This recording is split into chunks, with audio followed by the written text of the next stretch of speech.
Have you ever thought that tomato cages were the only way that you could support your tomato plants? If so, I'm sure you've experienced the frustration that comes when the tomato cage just falls over and then essentially serves no purpose for your tomato plant. And the reason I think tomato cages are so popular is because they're sold at pretty much every garden center. They're right next to the tomato plants, and so it makes gardeners assume that that tomato cage and that tomato fit hand in hand. But that really isn't the case. Tomato cages are not great. I know that they make more sturdy and supportive tomato cages, which could be great. But the typical tomato cage that you're going to find at Walmart and Lowe's is not really great.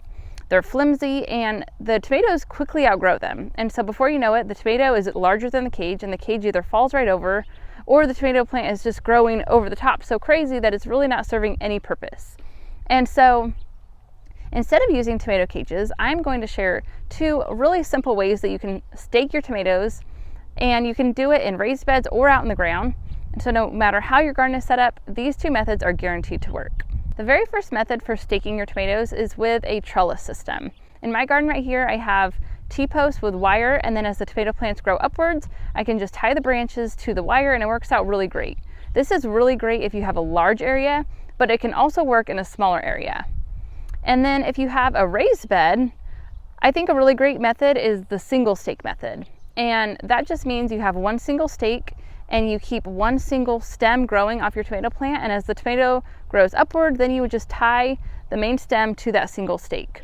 So that is going to require a bit more pruning because you really just want to keep one main single stem growing on your tomato plants. You don't want to let them start branching off. If you let them start branching off, then I definitely recommend the trellis system. However, one thing to keep in mind as you're using the single stake method, I would recommend using a wooden stake, something like a grape stake that's 2 by 2 inches around by 4 to 6 feet tall. That would work really great because it's so much more sturdy. As your tomato plant keeps growing upwards and getting heavier with all the tomatoes, the stake's not going to just fall over. If you use the plastic stakes that are sold at the garden center, they're flimsy, and as that plant grows and gets larger, it's very common to just see that whole thing just tip right over. You could also use a T-post. That's really sturdy.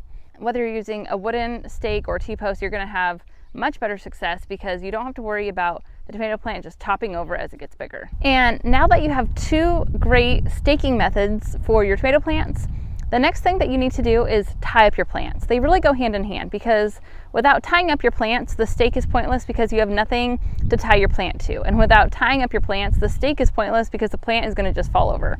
So you really have to do both.